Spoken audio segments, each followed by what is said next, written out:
The countless wars that was faced by the Qing dynasty had placed the country in a state of turmoil. After the signing of countless treaties as a consequence of defeat, the Qing dynasty was faced with an economical, political, and societal crisis, one of the reasons being the requirement to pay a huge sum of silver taels. After being defeated by the eight-powered Allied forces which constituted of Britain, the USA, Germany, France, Russia, Japan, Italy, and Austria, the Qing dynasty was required to fulfill its payment to the alliance under the Treaty of Xinqiao, of which at this time period, its total sum had amounted to more than 10 times of the dynasty's annual fiscal income. This placed the country in a state of economical crisis and in dire need of capital to ensure its survival. In the efforts of generating capital, the Qing dynasty was forced to reconsider new policies that favored capitalism.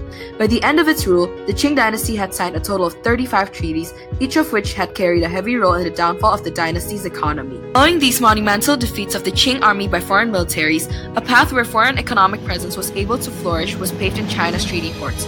This newfound freedom for foreign traders to carry out transactions with greatly reduced limitations had in turn created a new segment of merchants, one of the most notable being the comprador bourgeoisie, 买办资本家.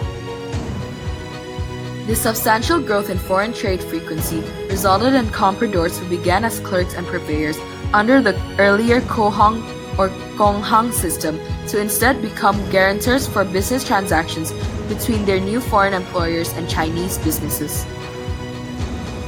The Opium Wars had also forced the Qing dynasty to open its trade with foreign powers.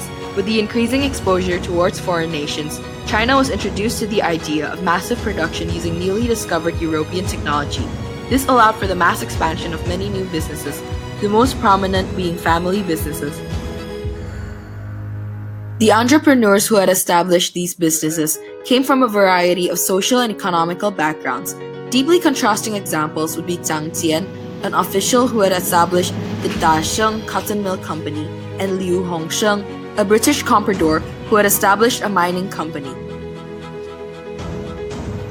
Although they had come from extremely different backgrounds, both had been successful in the development of their establishments. This shows how the influence brought upon by the influx of the Chinese society and Western technology had birthed innovative ideas into the minds of these pioneers and progressed towards a dramatic boost in China's economy. Nearing the end of the dynasty's rule, ideology shifted towards the bringing of China into industrialization in order to regain economic power. To achieve such feat, many government officials reasoned that the dynasty would need the knowledge and engagement of industrialists and commercial experts. This marks the time during which merchants began to gain power in society, their roles in society gradually beginning to progress upwards the social ladder. Soon, the anti-merchant ideology was challenged and effectively eroded.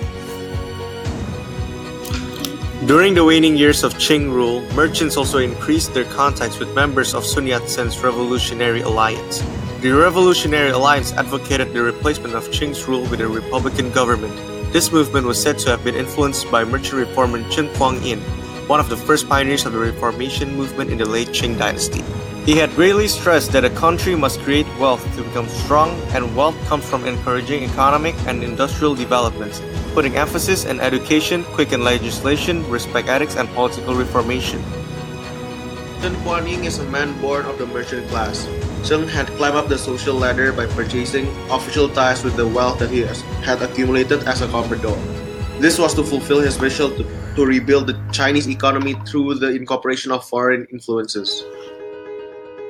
Due to the strong ties that he had formally developed with his Western native place, as well as his ties with Westerners and his interest in Western culture, he had been successful in his efforts. Created using Powtoon.